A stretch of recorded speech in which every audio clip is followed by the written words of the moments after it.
Pues muy buenas noches, sean bienvenidos y bienvenidas a su serie radiofónica Miradas Críticas de la Situación de México.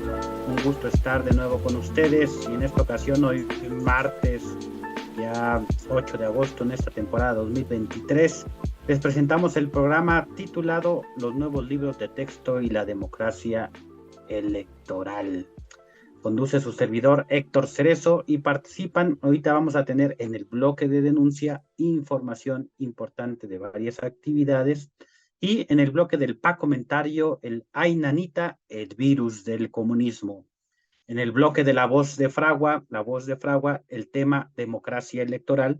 Y en el bloque de la entrevista vamos a tener la participación de Luis Castrillón y Víctor Santos con el tema lo que sí y lo que no es en los nuevos libros de texto. Ya ven ustedes que está la polémica, están en todos los medios de comunicación, a favor, en contra, sobre estos nuevos libros de textos anunciados ya por el gobierno federal.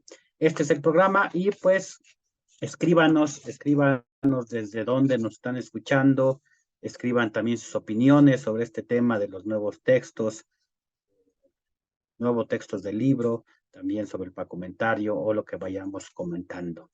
Y bueno, pues vámonos con el intro del bloque de la denuncia.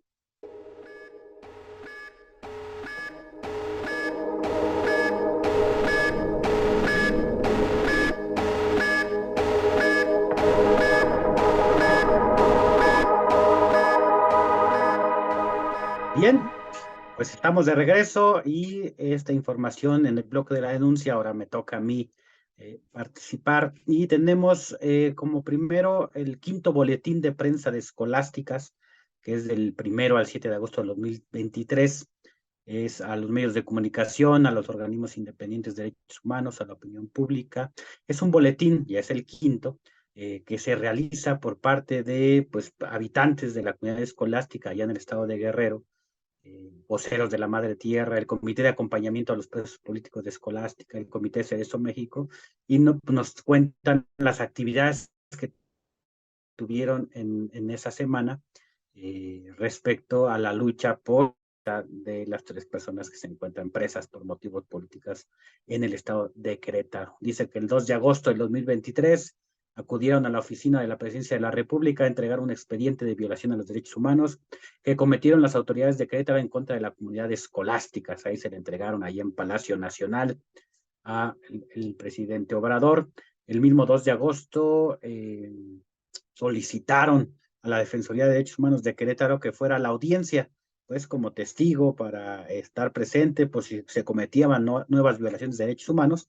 Y pues, ¿qué pasó? Que simplemente la Defensoría dijo, no tengo competencia, no voy a ir, y no fue, ¿no? Entonces se realizó la audiencia, pues sin algún observador de los derechos humanos del Estado de Querétaro. Y recordar que los familiares, la comunidad presentó una queja ante la Comisión Nacional por la omisión de la Comisión Estatal de Derechos Humanos. Entonces, léanlo ahí en la página del Comité Cerezo México, el quinto boletín de prensa, información que vamos a ir actualizando para pues dar a conocer a la opinión pública cómo está la situación de los presos políticos allá en el estado de Querétaro. Y vamos a dar otra información. Esta es una invitación para el 10 de agosto. El 10 de agosto es el primer aniversario de la sentencia 51/2020 de la Suprema Corte de Justicia de la Nación por el caso de la desaparición forzada de Gabriel Alberto Cruz Sánchez y Edmundo Reyes Amaya, desaparecidos allá en la ciudad de Oaxaca en el año 2007. Y ya se cumplió un año de esa sentencia que nosotros llamamos una sentencia histórica, por ser la primera sentencia a favor de las víctimas en un caso de desaparición forzada, en un caso, pues no del pasado, de la guerra sucia, como le llaman, sino pues ya del año 2007. Y aquí van a participar pues los familiares, el Comité de Detenidos Desaparecidos hasta encontrarlos, la representación jurídica, el maestro Sandino Rivero, Comité Cerezo México, el Frente Nacional de Lucha por el Socialismo, que hemos sido pues acompañantes permanentes en esta comisión especial de búsqueda que mandató la sentencia de la Suprema Corte de Justicia de la Nación. Y también pues nos estará acompañando Abigail Islas. Ella es oficial de Derechos Humanos de la Oficina del Alto Comisionado para los Derechos Humanos en México. También estará con nosotros el maestro Santiago Corcuera Cabezú, y pues nos enviará una participación especial Gabriela Citroni. Ella es integrante del Grupo de Trabajo sobre Desapariciones Forzadas de la ONU, que también es acompañante, es observador internacional en la Comisión Especial de Búsqueda. Entonces, ¿qué va a pasar? Es una conferencia de prensa en el Centro de Comunicación Social, ahí en Cencos, y vamos a hacer el balance, lo que ha funcionado, lo que no ha funcionado, a un año de la emisión de esta sentencia Suprema Corte de Justicia de la Nación, que recordarán ustedes, hace un año pues estuvimos 4 meses junto con otras organizaciones o apoyando a otras organizaciones, principalmente al Frente Nacional de Lucha por el Socialismo, pues en un plantón que duró 4 meses ahí frente a la Suprema, exigiendo pues justicia, exigiendo verdad, exigiendo una sentencia favorable a las víctimas. Esa es la información. La van a poder ver la conferencia de prensa a través de Cencos, ahí a través de sus redes sociales, y si no, pues también en la página del Comité Cerezo México. Ya que estamos dando información, pues también vamos a comentarles que el día de ayer para nosotros fue un día importante, no solamente por el inicio o el regreso a clases en la Universidad Nacional Autónoma de México, sino porque pues abrimos nuevamente nuestro proyecto económico, que es la cafetería en la Facultad de Filosofía y Letras de la UNAM, allá frente al anexo de la biblioteca, un proyecto económico en el cual voluntarias hacen trabajo solidario, y gracias a ello, pues el comité obtiene recursos para poder funcionar como una organización de carácter independiente, laico y autónomo. Y eso es lo que nos permite, pues, no cobrar ningún taller, asesoría, acompañamiento, etcétera. Este proyecto económico de la cafetería en la Facultad de Filosofía y Letras de la UNAM. Vayan ustedes, tómense un buen café del estado de Chiapas, allá de la zona de Ocosingo, caliente, frío, un té, y consumir con nosotros, pues también es una forma de apoyar, de ser solidarios con la Organización de Derechos Humanos Comité Cerezo México, que por cierto ya este 13 de agosto vamos a cumplir 22 años de existencia, desde ese día en que detuvieron, torturaron y encarcelaron a 3 hermanos de apellido Cerezo y Pablo Alvarado Flores, indígena náhuatl. Y pues sí, estas son un poco las noticias que les vamos a compartir en este bloque de la denuncia. Vuélvanos, estamos viendo, ya estamos atentos a las redes sociales, y pues escríbanos desde dónde nos escuchan, desde dónde nos ven, y tienen preguntas, y pues vámonos directamente con el comentario.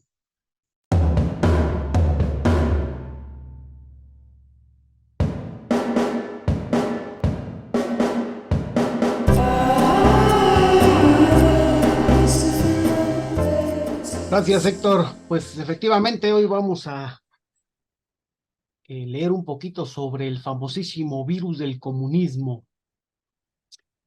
Un virus recorre México, el virus del comunismo. Todas las fuerzas de la vieja ultraderecha y el neoliberalismo se han unido en santa cruzada para acosar a este virus.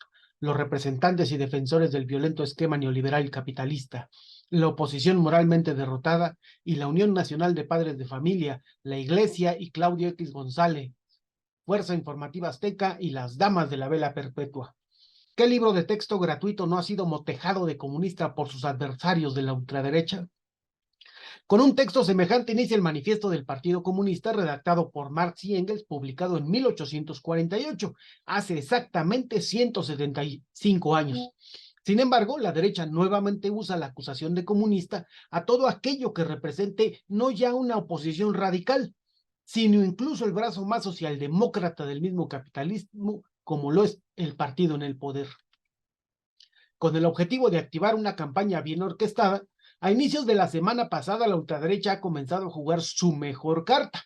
Bajo el hashtag "con los niños no", ejecutan con fines electorales y abiertamente ideológicos un discurso que trata de ser perfecto. El gobierno de la 4T ataca a las víctimas más indefensas, a los niños, hasta a los de primero de primaria, con el objetivo de ideologizarlos. Nada más y nada menos que con el virus más peligroso del planeta, el virus del comunismo. Ya ha quedado claro en este espacio que la 4T no representa ni siquiera una postura anticapitalista. Evidentemente, si estamos claros en eso, se nos podría agotar el tiempo carcajeándonos de los nuevos argumentos de la ultraderecha. Esta ni siquiera se dio tiempo para consultar o contratar a mejores asesores y, salvo apelar al miedo y a la ignorancia, sus argumentos se deshacen como tigres de papel bajo la lluvia. Incluso tener que llegar al grado de afirmar que la palabra plenaria significa total y de ahí razonar que entonces total es igual a totalitaria del léxico comunista, sin mencionar que hay más de 15 libros de texto de regímenes anteriores en los que aparece tal concepto, o que incluso en las cámaras de diputados y senadores y hasta en la Suprema Corte de Justicia de la Nación se dice pleno. Torcer un concepto para atacar a los libros de texto gratuito ha causado risas y memes, porque plenaria es la reunión en un solo espacio de todos sus participantes. Y no, absolutamente no, es una palabra que signifique o sugiera incluso que es sinónimo de totalitarismo. Incluso, abra usted el diccionario para que pueda leer que pleno es una palabra que proviene del latín plenus y que ya existía como concepto antes de que surgiera el comunismo. Igual de absurdo es rasgarse las vestiduras por citar a Paulo Freire. Tampoco vamos a gastar mucho tiempo develando el grado de perversidad e ignorancia de minúsculos presentadores de televisión al servicio de la ultraderecha. El problema aquí es que la ultraderecha, en su desesperación ante el hecho de no tener una carta con la cual poder disputar las elecciones presidenciales y ante su rabia por no poder regresar de inmediato al modelo del neoliberalismo más violento, muestra su verdadera cara. Ha decidido combatir el esquema también capitalista, pero más humano, con la misma carta que ha jugado en los últimos sexenios, el terror. Tal y como lo hizo Calderón cuando apenas pronunció su declaración de guerra contra el narco y se desató una violencia salvaje a lo largo y ancho de nuestro país para el control social de la población, para que Peña Nieto realizara sin mucha oposición la aprobación de las reformas neoliberales en la Constitución. Ahora desatarán el terror para jugarse la posibilidad de regresar al poder.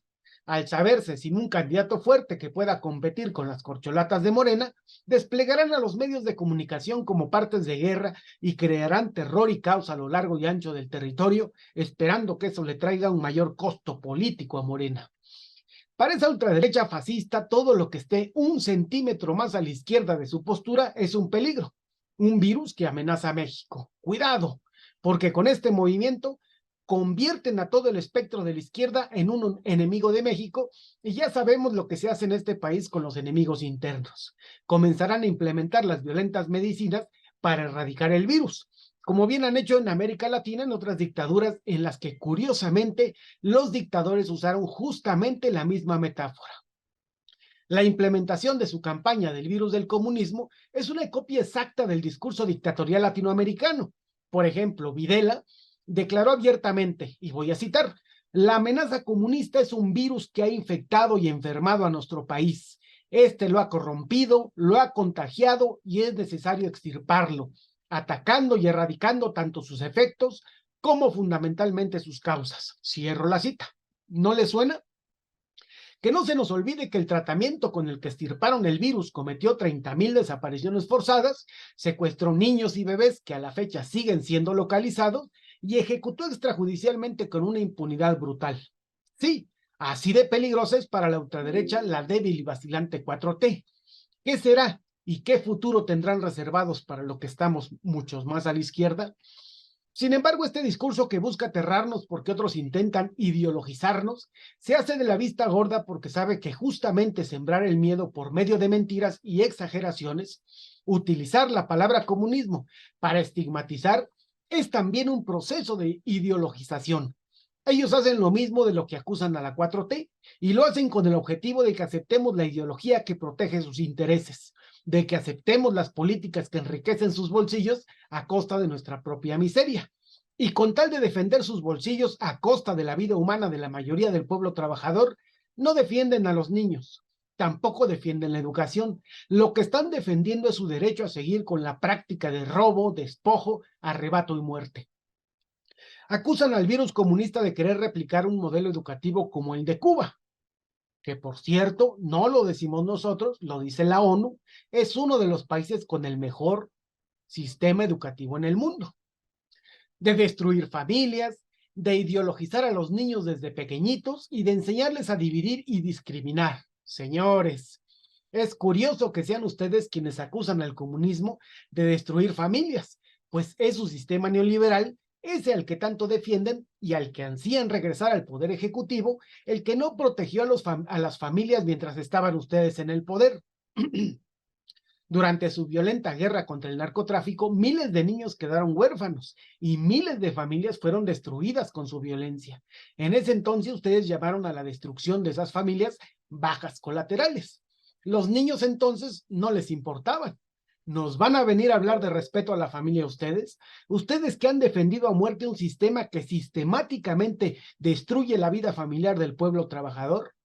¿Acaso se interesaron mucho por los niños y por eso mantienen en la impunidad el caso de los 42 bebés quemados en la guardería ABC con la que lucraban con la necesidad de los trabajadores? ¿Acaso su desinteresado interés por los niños les ha alcanzado para frenar el sistema de trata y de pederastía en México? ¿No incluso encerraron a una periodista que se atrevió a denunciarlos y festejaron con el gober precioso su impunidad? ¿Les preocupa que los niños sepan dividir? ¿No soportan la pena de ver cómo los niños aprenderán a discriminar? ¿No los han condenado ya ustedes a una discriminación histórica y sistemática? ¿No hay millones de niños que han nacido en la discriminación y han muerto en ella? Y se espantan de que en una lectura un niño se refiera a otros llamándoles indios.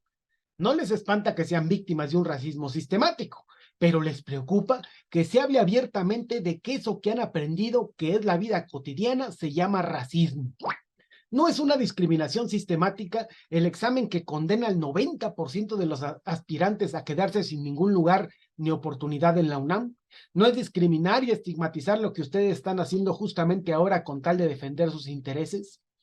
También insisten en que los nuevos libros de texto buscan dejar a los niños en la ignorancia, hacerlos mediocres, conformistas. Cosa curiosa, no son sus esquemas laborales, su política de volver mercancía a la educación, una política que condena a la mayoría de la población a acceder a una educación que no hará sino ideologizarlos para el disciplinamiento social que ustedes necesitan en la mano de obra barata. No son las reformas que ocurrieron antes de la comunista 4T las que quitaron justamente las clases de lógica, de gramática. ¿Será que solo se acuerdan y se quejan de lo que les conviene? ¿No son acaso sus trabajos los que condenan a millones de personas a una situación mediocre? ¿No son los patrones y dueños que ustedes tanto defienden los que a diario nos gritan que o nos resignamos a sus míseras e indignantes condiciones laborales o quedaremos condenados a nuestra capitalista libertad individual de morir de hambre? Lo que nos preocupa es la desfachatez de su cinismo, la virulencia de su odio, su antidemocracia. Tan ideológico como les parece a ustedes los libros de texto, ideológica es su campaña en la que intentan implantar la mentira de que les preocupan los niños y sobre todo los más pobres y desprotegidos. Jamás en su sistema político neoliberal se ha respetado el derecho humano de los niños. Jamás han procurado garantizar educación pública y gratuita a toda la población. Jamás su sistema ha permitido ni respetado la propiedad privada más que la de las minorías poderosas. Lo que reprochan, seamos sinceros, es contra un sistema que afecta a sus intereses, los de una minoría. No les preocupa la educación ni los niños, sino sus empresas y sus políticas de enriquecimiento. Su estrategia discursiva del virus comunista es la respuesta a su más terrible miedo, porque un fantasma recorre a México, el fantasma de la posibilidad de la organización popular.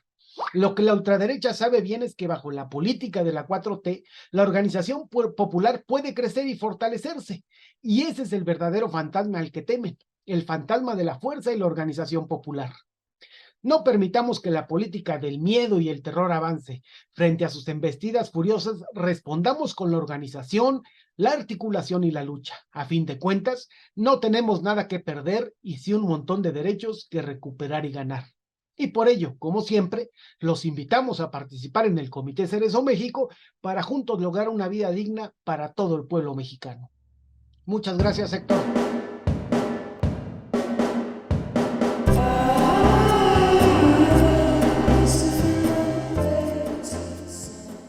Pues muchas gracias, Francisco, por el comentario. Pues muy atinado, ya vamos entrando en este tema de que está pasando alrededor de los nuevos libros de texto.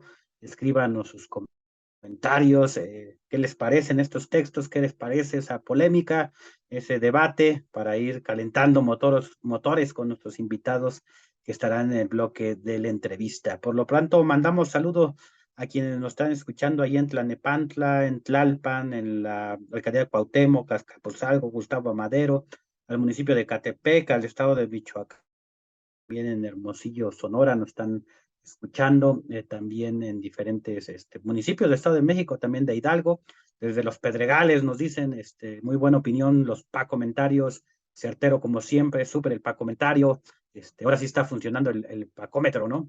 Y bueno, pues vámonos a un corte con la producción de Radio Común y pues regresamos con el tercer bloque.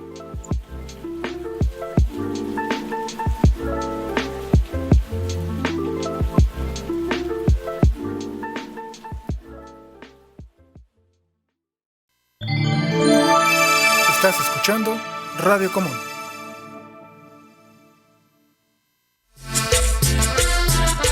Aquí desde el pueblo Santo Tomás Ajusco. Estás escuchando. Sonidazo. Estás escuchando aquí, sintonizando Radio Común. Te lo manda un saludo para la Juanita. Radio Común, sí, cómo no. Hoy me despierto, mancha pedazo. Radiocomún.mx.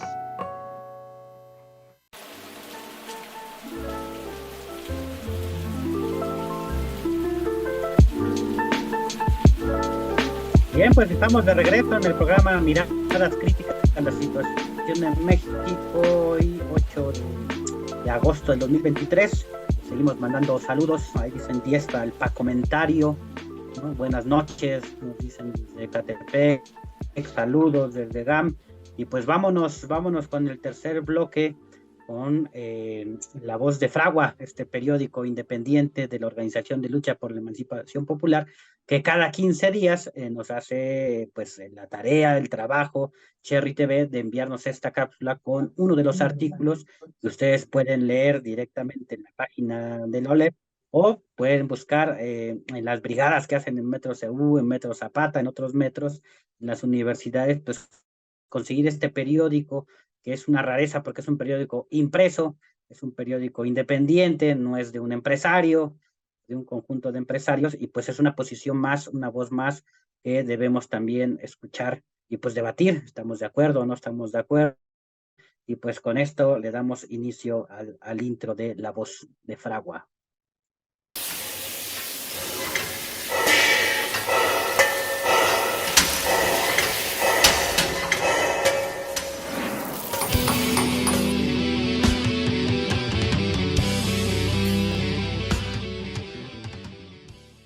La democracia electoral. Sexenio tras sexenio, la lucha por la silla presidencial es una contienda que se ha caracterizado en México por largas tradiciones, que van desde los tapados, promesas en plena campaña y precampaña, hasta discursos de izquierda y acciones de derecha en el gobierno ya establecido, pero también por un tinte particular, por largas décadas de prismo en el país. En esta democracia burguesa, el Partido Revolucionario Institucional fue un partido muy fuerte y prácticamente la única opción electoral durante muchos años. En el 2018 se puso fin a un largo legado de estos parásitos que, como buenos chapulines, han brincado de partido en partido y de alianza en alianza para así poder sobrevivir a esta nueva administración. El pueblo salió triunfante con la llegada de Andrés Manuel López Obrador. Después de múltiples fraudes, la promesa de una nueva transformación por fin llegó, como si de una profecía se tratara, con una asombrosa aceptación en la población que salió a votar. Pero, ¿y las personas que no votaron? Las que ya estamos cansadas de la simulación democrática en el país. ¿Dónde quedamos? Las cifras son bonitas cuando no se contempla a la población votante y a la no votante en las elecciones. Para darnos una idea de la tasa de votación nacional para cada candidato a la presidencia desde que se tiene registro, nos dimos a la tarea de hacer el siguiente gráfico que va desde Lázaro Cárdenas hasta Andrés Manuel. Para esta tabla usamos la siguiente lógica: la población total de cada época y la cantidad de personas que votaron. Eso nos da un contraste y un porcentaje que representa el ejercicio del voto y de los no votantes. Por ejemplo, con Lázaro Cárdenas, el 13.65% de la población total de 1930 votó por él, mientras que el 86.35% no votó por él. Los porcentajes son una aproximación usando los datos públicos de la Secretaría de Cultura, de un extracto de un artículo de la 44 legislatura del Congreso de la Unión de México, de Censos Generales de Población y Vivienda, ahora INEGI, de la Comisión Federal de Electricidad y del Instituto Federal Electoral. Puesto sobre la mesa, la gráfica nos dice que, a pesar de las bonitas cifras del Instituto Nacional Electoral, realmente no toda la población participa en lo que es un derecho y una obligación. No vamos a negar que con la llegada de Andrés Manuel hubo una mayor participación, pero a pesar de la búsqueda del pueblo por una nueva alternativa, tampoco representa a toda la población. Este ejercicio nos debe hacer reflexionar sobre cuál es el significado de la democracia burguesa en nuestro país. ¿Es suficiente? ¿Habrá una alternativa? La respuesta es clara. Una minoría elige el futuro del país. Las alternativas que nos ofrece la democracia electoral capitalista no satisfacen las necesidades del pueblo y nos vende la idea de que la democracia es esta y no hay más. Es la libertad de los países capitalistas. Pero nosotros, como organización que mantiene los principios del movimiento democrático independiente, somos conscientes de la necesidad de luchar por una democracia popular y por el socialismo. Pocas veces se habla de lo que significa luchar por el socialismo y su democracia, pues nos ha llenado la cabeza de las dictaduras y los nombres de los dictadores, como si mantener por casi 100 años el PRI en el Estado de México o los varios sexenios del prismo en toda la República no lo fueran. La democracia por la que luchamos es una en la que toda la población trabajadora se sienta identificada, donde los gobernantes vengan del pueblo y sean el mismo pueblo. El problema de los candidatos y partidos es que no viven la realidad que nosotros como trabajadores sentimos en carne propia.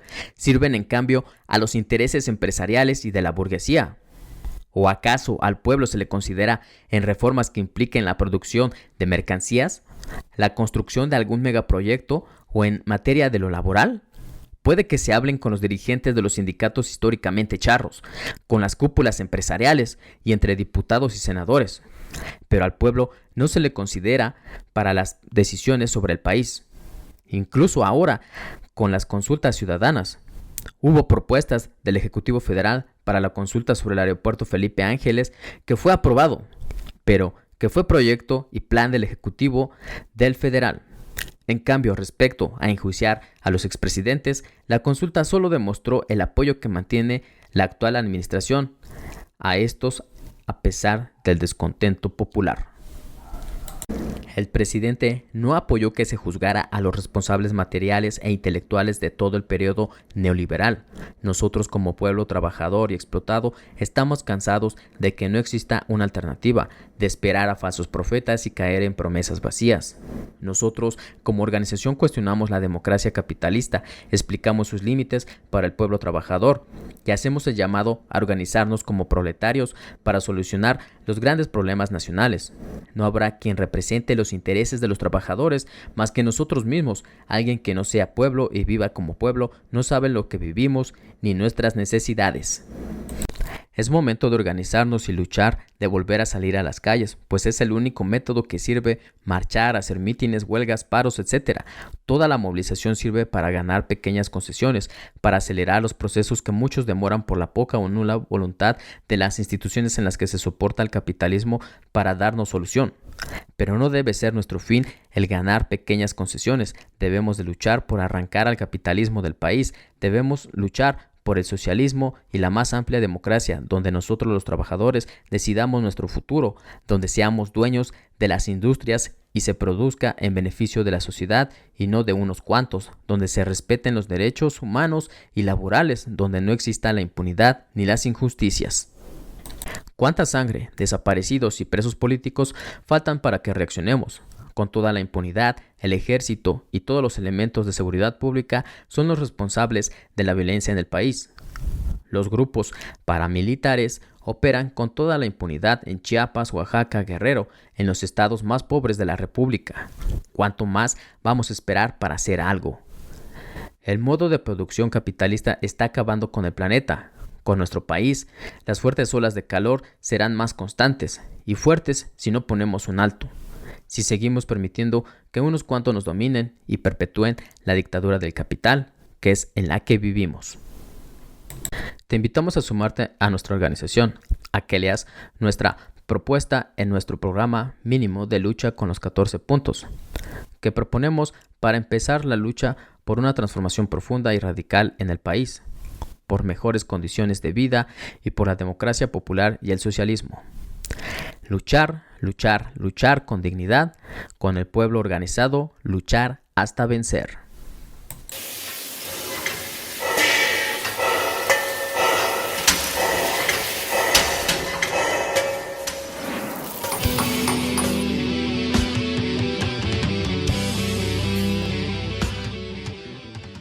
Pues muchas gracias por esta cápsula, La Voz de Fragua, periódico independiente, un periódico impreso de cooperación voluntaria que pueden pues conseguir, ya sea ya pueden leerlo en la página de la OLEP o pues irse a una brigada ahí en los metros donde están repartiendo ese periódico elaborado por la misma organización. Y bueno, pues vámonos a un corte con Radio Común. Ya están por conectarse los invitados del día de hoy. Hoy tendremos dos invitados. Luis R. Castrillón, que es periodista, que es docente universitario y que pues se ha especializado en noticias falsas, ¿no? Nos va a platicar de dónde surgió esta noticia, quién la difunde, cómo se está dando. Y también a Víctor Santos, él es maestro de educación especial, también nos va a dar pues una opinión respecto a este tema polémico. Entonces, pues sigan compartiendo sus comentarios. Ya vi que hay 2 comentarios sobre este tema. Vamos a estarlo tratando, pues, una vez que regresemos de este corte con la producción de Radio Común.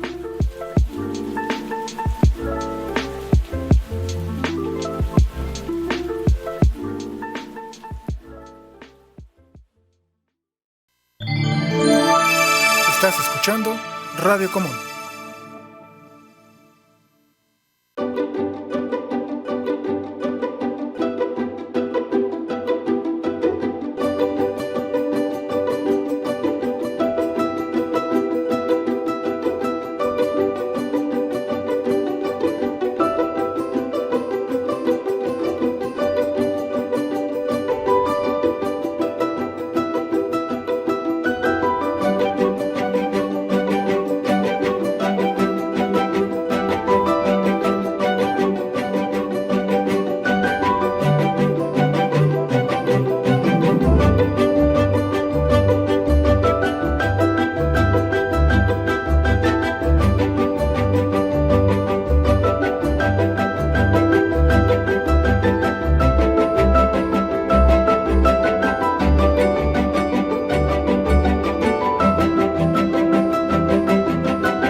Está escuchando.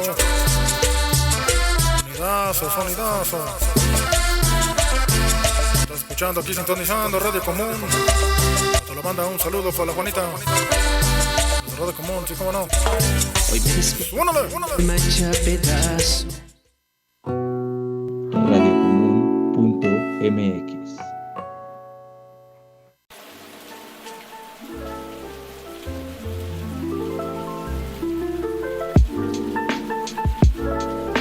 Bien, pues sean bienvenidos y bienvenidas ya a este último bloque, que es el bloque de la entrevista. Ya están con nosotros nuestros invitados y les vamos a dar la bienvenida, pero antes vámonos al intro de la entrevista.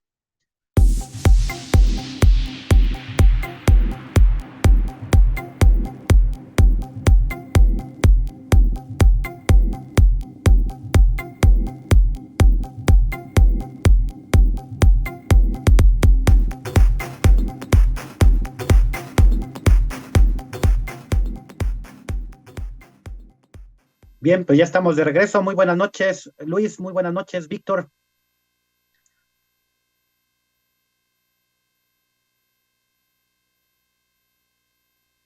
Hola, muy buenas noches. Pues ¿Qué tal? agradecer Buenas a noches. los Un dos saludo. por aceptar la invitación, este llamado que hice en redes sociales para comentar este tema efectivamente polémico de los nuevos libros de texto.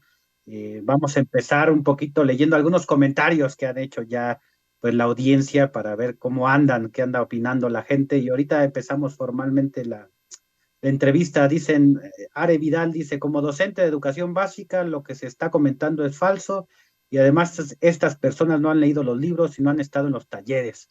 La propuesta es muy buena y tan buena es que serán los libros de texto más leídos, por lo menos. Dice Margarita, dice, el personal de educación ya vimos los libros antes de concluir el ciclo escolar y están bien. Hay que aclarar que no obedecen una progresión encajonada de contenidos. El docente arma y estructura las dinámicas de aprendizaje. Se basa en metodologías participativas de proyecto que explican que el aprendizaje no está aislado de la comunidad, sino que la comunidad es fuente de aprendizaje y a su vez de transformación de contextos. La palabra comunidad está mal entendida por la derecha más mugrosa del país.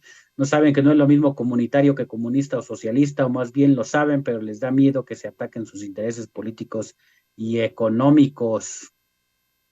Y dice, toda una controversia el tema de los libros de texto, de los nuevos libros, nos dice Marta Rodríguez. Y bueno, vamos como para ir calentando el asunto. Primero quisiera comentar o empezar con Luis. Él pues se ha dedicado en los últimos años también a esto de las noticias falsas, de dónde vienen y qué es lo que producen.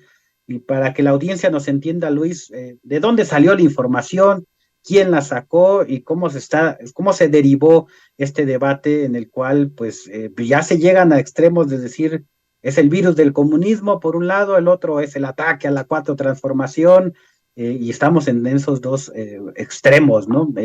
Platícanos, Luis, ¿tú cómo has visto este fenómeno? Bueno, creo que lo primero que habría que destacar y dejar muy bien identificado es que el material que estamos criticando, revisando o analizando o descalificando o sobrevalorando, dependiendo de qué lado estén viniendo las opiniones y los juicios, no está todavía publicado en la página del CONALITEG, o sea, de la Comisión Nacional del Libro de Texto Gratuito. Ese material no está ahí. En un primer momento eso a mí como verificador de información me causó cierta alarma porque es probable que la información que estamos revisando, que además ahí me llegó por diversas cosas que estuve viendo desde hace una semana y media, pues repito, no está en las fuentes oficiales, ¿no? Entonces a mí me ha generado la duda de decir, bueno, ¿serán estos realmente los materiales? Y una persona que hace labor docente cercana a mí me dijo, es parte de lo que ya hemos medio visto de la capacitación previa que nos están dando acerca del modelo de la NEM, que le llamamos así ya coloquialmente, que es la nueva escuela mexicana. Y me dijo, sí son, o sea, me dijo, he visto las portadas de los proyectos y ese es el material que nos van a dar a todo el cuerpo docente en el país, en las escuelas de educación pública, y que se debe replicar también en las escuelas de educación privada, porque así lo exige la ley, ¿no? General de Educación. Entonces, lo que estamos revisando todos es un archivo que está en un repositorio en Drive, en una agrupación, una asociación civil que tiene muy pocos datos incluso de a qué se dedican, ¿no? Es como lo más que podemos entender y saber es que se dedican a hacer investigación en educación y que por alguna razón que no dejan clara, pues obtuvieron el material, que además no son los archivos digitales originales tampoco, son escaneos del material que obtuvieron. No hay manera como de verificar de dónde lo obtuvieron, pero lo que sí podemos decir es que básicamente es una filtración. En términos del argot periodístico, es una filtración a esta asociación civil, y esta asociación civil lo soltó. Y es lo que hemos estado intercambiando en redes, ¿no? Cuando yo lo vi por primera vez, solo estaban los libros desde primero, perdón, a tercer año de primaria, y ahora ya están hasta completamente los 6 años de primaria. Y creo, no revisé al menos hoy, pero al menos hasta ayer, antier, todavía no estaban los de secundaria, y dijeron ellos que pronto los van a tener también, ¿no? Entonces creo que eso va a elevar incluso el nivel de la discusión, y no me refiero a elevarlo en calidad, sino probablemente que eleve un poquito el escándalo. Entonces, ahora, obviamente en el momento en que salieron las críticas y que ya el propio presidente Andrés Manuel López Obrador o el encargado del área, el doctor Marx Arriaga, han reconocido que ese es el material, es entonces que empecé a decir, bueno, sí es oficial, pero tuvo que venir esta aclaración sobre el material, ¿no? Entonces, ahora el problema, repito, y gracias por esa pregunta, es que empezamos la discusión sin tener la certeza total de que ese material es estrictamente el que es, ahora ya lo sabemos, pero en ese momento no sabíamos si era realmente el de los libros de texto gratuitos, ¿no? Sí, y ahora hay pues una denuncia penal ante la Fiscalía General de la República. Hay Incluso. cargos, ¿no? En contra de la distribución. 4 estados de la República que se están negando a distribuir los libros: Jalisco, Coahuila, Colima, Guanajuato, y bueno, el innombrable Eduardo Verástegui, ¿verdad? Con su hashtag de no al comunismo, ¿no? Sí, perdón que te interrumpa, hay todo un tema, porque también creo que hay algo que vale la pena aclarar. Hay una denuncia de una asociación de padres de familia, y hay que hacer esta distinción porque también hay desinformación sobre eso. La Asociación Nacional de Padres de Familia no es la que empezó este emplazamiento legal, sino la Unión Nacional de Padres de Familia, y aquí hay que decirlo muy claro. Es una asociación civil, de corte conservador, católico, cristiano, que está en contra de algunas de las formas abiertas de educación sexual que son más que necesarias en la población de nuestro país, ¿no? Ellos son los que están en contra, es decir, ahí más que un asunto de carácter grilloso político partidista, tiene que ver con una corriente de pensamiento representada por estos grupos de padres de familia, pero que no son la Asociación Nacional de Padres de Familia. De hecho, por eso tuvieron que hacer su agrupación aparte y ponerse otro nombre, ¿no? Entonces vale la pena sí aclararlo, porque a la gente de la Asociación de Padres de Familia le está lloviendo su milpita, y ellos, si bien están revisando también los materiales, no tienen ningún problema, o al menos no lo han manifestado, en términos de los contenidos sobre sexualidad humana. Ya. Bien, pues seguimos con el tema, Víctor, pues tú eres docente de educación especial. ¿Cuál es tu opinión respecto a estos nuevos textos? No sé si ya tuviste también oportunidad de verlos, o de un adelante, o de una capacitación. ¿Cuál es tu opinión? ¿Qué te parecen los libros? Sí, mira, primero que todo, buenas noches, un saludo. A lo largo del ciclo escolar 2022-2023 hemos tenido capacitación constante, cada consejo técnico escolar, y aparte hemos tenido periodos extraordinarios o intensivos de capacitación.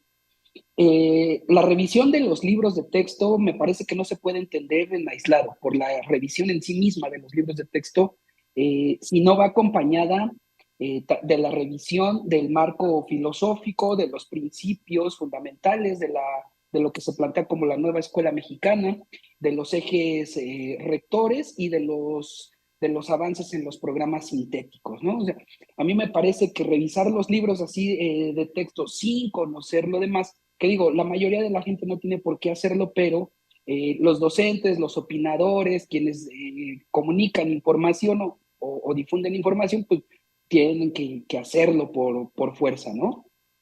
Entonces, a mí me parece muy importante resaltar que uno de los ejes que se manejan como articuladores en esta propuesta del Plan de Estudios 2022 de los planes y programas, pues es el eje de inclusión. Y esta inclusión significa un cambio de visión, un cambio de perspectiva desde donde se entiende la educación. Y en razón de eso se plantean una forma distinta de abordaje de los contenidos que no están trabajados por asignaturas, sino que están trabajados por campos formativos porque desde la argumentación que se da en el mismo programa es, la vida cotidiana no se entiende por asignaturas. Lo que vivimos diariamente los niños, las niñas, todas las personas, pues bueno, es un complejo que difícilmente se entiende en español, matemáticas, geografía, historia, ciencia, como disciplinas, ¿no? Que no es necesariamente que desaparezcan las disciplinas, sino que en esta propuesta se les hace una articulación diferente, o más bien se propone trabajar a través de la interdisciplina. Y fundamentalmente, bueno, como maestro de educación especial, a mí me llama mucho la atención de manera positiva, pues la incorporación de varios de los aspectos que se relacionan con poblaciones que tenemos discapacidad, ¿no? Y particularmente, bueno, desde el primer grado escolar de la primaria se plantean proyectos comunitarios donde niños y niñas que no son sordos tengan algunos primeros acercamientos hacia el uso de la lengua de señas mexicana, porque esto va a permitir comunicarnos con personas que sí son sordas, que no necesariamente estén dentro de nuestra escuela, ¿no? O sea, que no necesariamente sean nuestros compañeritos de salón, de aula, o que no necesariamente estén dentro de nuestro espacio escolar, sino que posiblemente estén dentro de la comunidad a la que pertenecemos todos juntos y que vayan a otra escuela, ¿no? Y que desde ahí se empiecen a formar herramientas de comunicación más apegadas a una sana convivencia, a los derechos humanos, y entonces entendemos que la escuela está empezando, pongo ese énfasis, está empezando a hacer una tarea de inclusión social para las personas con discapacidad. Bien, pues muchísimas gracias, Víctor. Vamos a regresar con Luis. Luis, ¿tú qué piensas? ¿Cómo pasamos de una discusión que podría ser técnica, pedagógica, reducida? Sí, yo creo que aquí nos volvió a pasar algo que parece una desgraciada moda, perdón que lo diga así, pero así me parece, en términos del uso de los medios sociodigitales, ¿no? Y más en el contexto de polarización que estamos viviendo, no solo en México, sino en muchos otros países, ¿no? Vemos cada vez procesos electorales y político-partidistas cada vez más discutidos desde la descalificación y del ataque directo, ¿no? Esto que los estudiosos llaman el ad hominem, ¿no? O sea, no argumentes en contra del argumento, sino en contra de quién expone el argumento o quién está involucrado en la situación, problema o crisis, ¿no? Y esta división que existe en México, que ya parece más que cuestiones socioeconómicas, repito, político-partidistas, a quién le vas o por quién votaste, es lo que enrarece este tipo de debates como a los que se refiere bien Víctor, en términos de que deberíamos estar revisando desde la parte educativa y de los contenidos estrictos. Que los libros tienen errores, es cierto que hay errores que se han detectado en los libros, eso es innegable, ¿no? Yo no podría evaluar esos errores porque no soy especialista en educación, yo soy periodista y estoy especializado en los fenómenos que tienen que ver con la desinformación. Pero justo desde ese enfoque, lo que sí he estado revisando y leyendo son contenidos expuestos por especialistas en las áreas educativas que cuestionan, por ejemplo, este cambio de las disciplinas o las áreas temáticas específicas a este contexto mucho más abierto e interdisciplinario, ¿no? Que es también de lo que hablaba Víctor hace un momento. Y que tiene un objetivo específico que quizá no hemos terminado de entender porque venimos educados y formados en otro tipo de estructuras educativas. Y quizá eso es lo que también ha provocado que no sepamos cómo discutir este tipo de temas, ¿no? Pero repito, no hay tampoco un adoctrinamiento en términos de comunismo en los libros, al menos lo que yo he leído, porque no necesito ser especialista para darme cuenta si hubiera un adoctrinamiento ahí explícito, ¿no? Entonces creo que quien presenta información hablando de que es una forma de adoctrinamiento de tipo comunista está generando información completamente falsa desde cualquier espacio que lo esté haciendo, y lo están haciendo algunos medios informativos en cadena nacional y que tienen mucha representatividad y seguidores entre sus audiencias, ¿ok?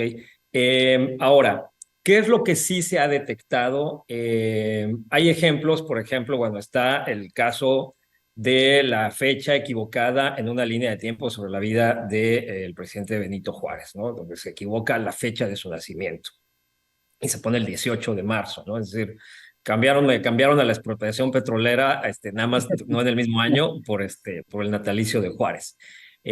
Hay una denuncia explícita hecha por una creadora musical que se refiere a una partitura que está expuesta en uno de los libros, la cual ella señala claramente, está hablando de la maestra Leticia Armijo, que fue cortada y que fue presentada de manera incorrecta. Incluso ella ha pedido que el material se retire. Esto es cierto, es decir, esa situación con esa partitura es real. Hay un error grave en el diseño de la página porque no hay ella dice que hay un criterio muy arbitrario en cómo decidieron cortar y que puede generar una mala interpretación sobre lo que es verdaderamente una partitura musical, ¿no? Está el caso que ha sido, creo que el más sonado, el cartel. Yo no le llamaría ni siquiera infografía, sino un cartel sobre el sistema solar que tiene errores. Bueno, para empezar, tiene 4 órbitas nada más y tenemos 8 planetas, ¿no? Hay planetas que no tienen el mismo tamaño, o sea, la Tierra se presenta casi el mismo tamaño que Júpiter, pero que generó unos escándalos que a mí me llamó más la atención, porque cuando se empieza a criticar, se empezó a criticar como si fuera una enseñanza sobre astronomía, y la realidad es que era un ejemplo de cómo se hace una infografía. Ahora, es cierto que como infografía el contenido está equivocado y erróneo más de una vez, pero yo incluso cuestionaría si es realmente una infografía. Ahora, esto se sacó de contexto para criticarlo como si fuera una enseñanza de carácter astronómico básico para estudiantes de primaria. La realidad es que, repito, era para enseñar cómo se hace una infografía. Entonces, estamos ante un error en el juicio al descontextualizarla y un error en el trabajo de quien haya diseñado esa página, de utilizar además un modelo de una empresa privada en línea que ofrece plantillas para hacer infografías, ¿no? Está otro caso que también ya se ha presentado de un supuesto mapa donde están equivocados la ubicación de los estados en la República, en un mapa de la República Mexicana. Eso es completamente falso. Ese mapa no está en el material de los libros nuevos tampoco. Y así podría citarte que hay 3 o 4 ejemplos más de cosas que no son ciertas que se han atribuido, ¿no? O sea, por ejemplo, hay también una imagen sobre algunas cuestiones en términos de sexualidad humana que están siendo criticados justamente por la Unión Nacional de Padres de Familia, que tampoco están en los libros.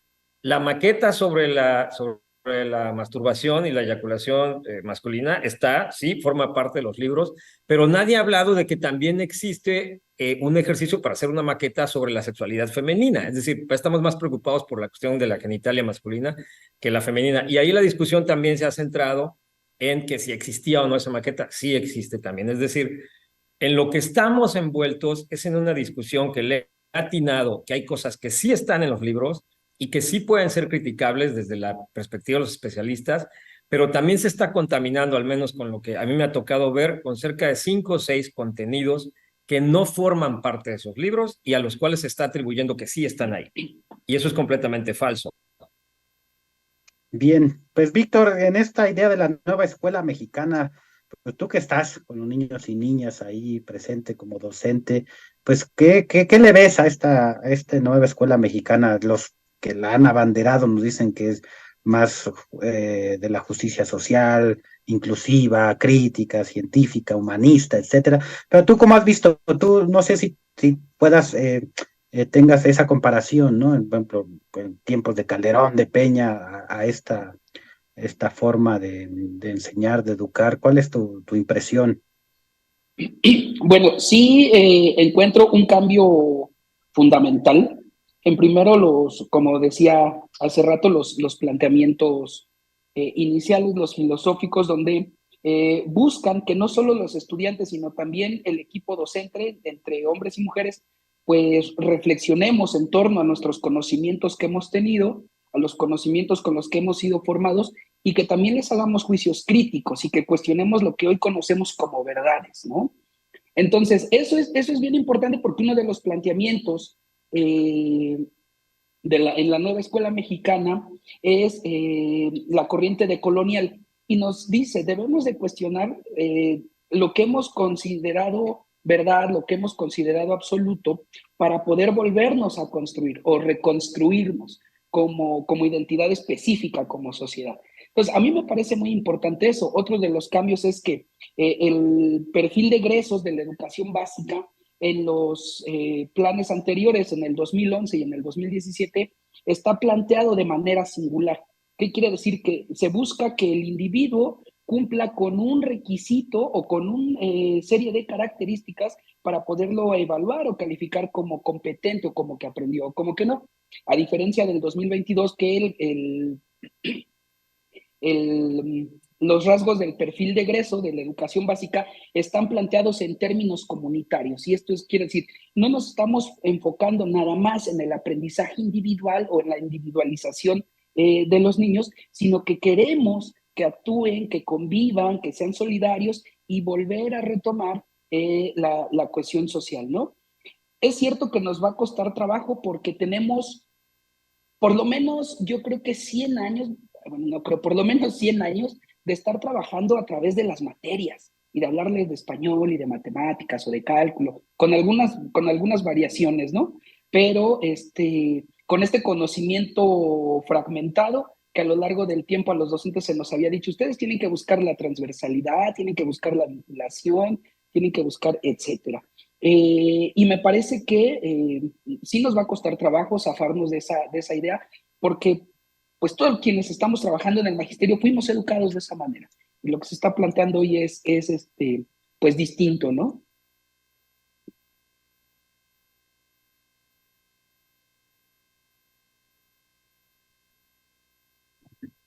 Bien, bien, pues ya tenemos también más comentarios. Dice Guadalupe, felicitaciones por el programa.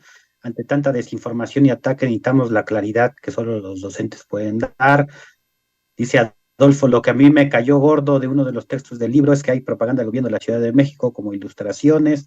Florecita Espinosa, ahí es un saludo al Frente Popular Francisco Villa Independiente, dice, desde los tiempos remotos los libros de textos han generado grandes falsedades y se ha generado gran controversia. Han puesto héroes que dentro de nuestro análisis vemos como una guerra de poder y lucha contra los que ellos dicen y quieren hacer. Lo que ellos creen que está bien no puede involucrar la política con el aprendizaje cotidiano y de responsabilidad. No soy docente, pero entiendo que este debate en la guerra informativa lo que es que a los padres de familia los meterán en un conflicto y dudas y que se ha viralizado en todos los medios alternativos. Es un pleito político, dice, esa es mi opinión. Y ahí nos ponen el enlace para los libros de texto de primaria. Vamos a ver si son los oficiales o no, de dónde salió ese enlace. Libro de textos comunistas, bueno, ya también ya empiezan a ver los memes, ¿no? Ahora todos somos expertos en textos del libro, así nos pasa, estamos ahora sí que El nos comunismo. pasa eso. Todos somos bueno, Marx, y hay que preguntarle, Sí. yo digo, pero no Arriaga. hay que preguntarle a los comunistas si realmente ya lograron por fin que su doctrina esté en los textos públicos, ¿no? A ver si a lo mejor ellos mismos nos dicen que eso tampoco es comunismo, ¿no? Y bueno, para ir finalizando, bueno, para cerrar una conclusión, Luis. Sí, yo creo que y me faltaba mencionar ahorita un ejemplo, ahorita que hablan un poco de la Ciudad de México, y esta cuestión de esos datos históricos que a lo largo de la creación de los libros de texto están, ¿no? Que es como dicen por ahí, ¿no? La historia la escribe el vencedor o el que está en el poder o el que está haciendo justamente los documentos públicos, ¿no? Hay un dato que me parece que sí es muy sensible, que tiene que ver con el caso del Repsamen de esta escuela que se vino abajo en el temblor de 2017 y donde fallecieron menores de edad, ¿no? El libro dice explícitamente que hay autoridades de la Ciudad de México que fueron detenidas, que fueron procesadas y detenidas, perdón, y procesadas y sentenciadas, lo cual sí es completamente falso. Hay procesados, detenidos, encontrados culpables y sentenciados que son contratistas, es decir, no gente, no autoridades de la Ciudad de México, por poner un ejemplo que creo que es de lo que mucha gente también está quejando, que eso es completamente cierto, pero repito, así como ese, están todos los otros ejemplos de lo falso. Entonces creo que lo que yo recomiendo siempre a la audiencia es no somos todos verificadores, no todos podemos ser especialistas en esto, pero busquen las evidencias y los enlaces a las evidencias y quien les dé más evidencia es a quien hay que creerle, ¿no? Porque en esta época en la que estamos desesperados por saber a quién le creo, mi recomendación sería esa. Vean las evidencias, que ustedes mismos puedan comprobar esas evidencias, es lo que nos va a ayudar a destrabar estas discusiones también. Gracias, Héctor, gracias. Víctor, un saludo enorme. Escuché con mucho interés tus comentarios y gracias a toda la audiencia. Un saludo desde Mérida, Yucatán.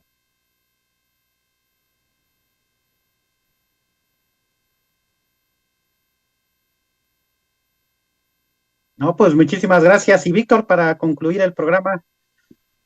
Sí, bueno, siempre es importante tener el contexto de que estamos en una disputa política independientemente del bando al que le vayamos, por llamarlo de esta manera, si de la 4T o de la oposición a la 4T, pero bueno, esto es una disputa política que lo único que nos indica es que realmente hay una ruptura en el sentido de la educación, ¿no?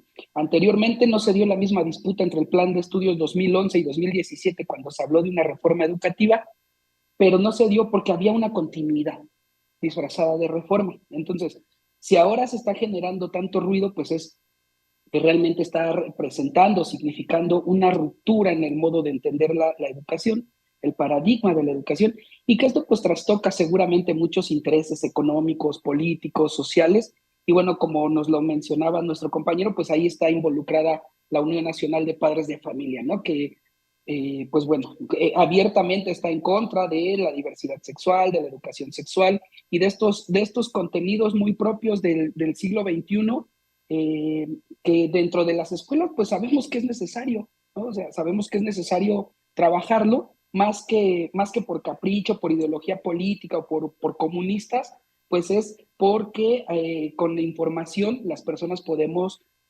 autocuidarnos de mejor manera.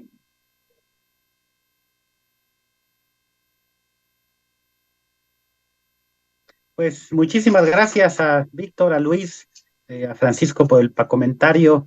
Pues a la audiencia, muchas gracias. Ahí está el debate, nos quedamos con eso. Hay que verificar la información, hay que meternos a las fuentes. Claro, por supuesto, hay que opinar, hay que tomar posición.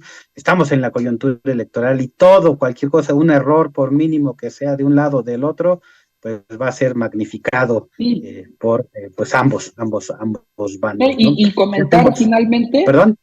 No, disculpa la interrupción, sí. Pero comentar finalmente que los libros de texto empezaron a llegar a las escuelas a finales de julio del mes pasado. Los últimos 4 días de julio empezaron a llegar a las escuelas de educación básica.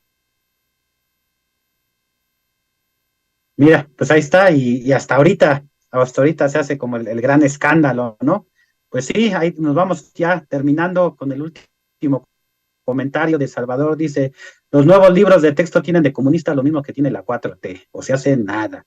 Pero la reacción de la derecha encabezada por TV Azteca y Salinas Pliego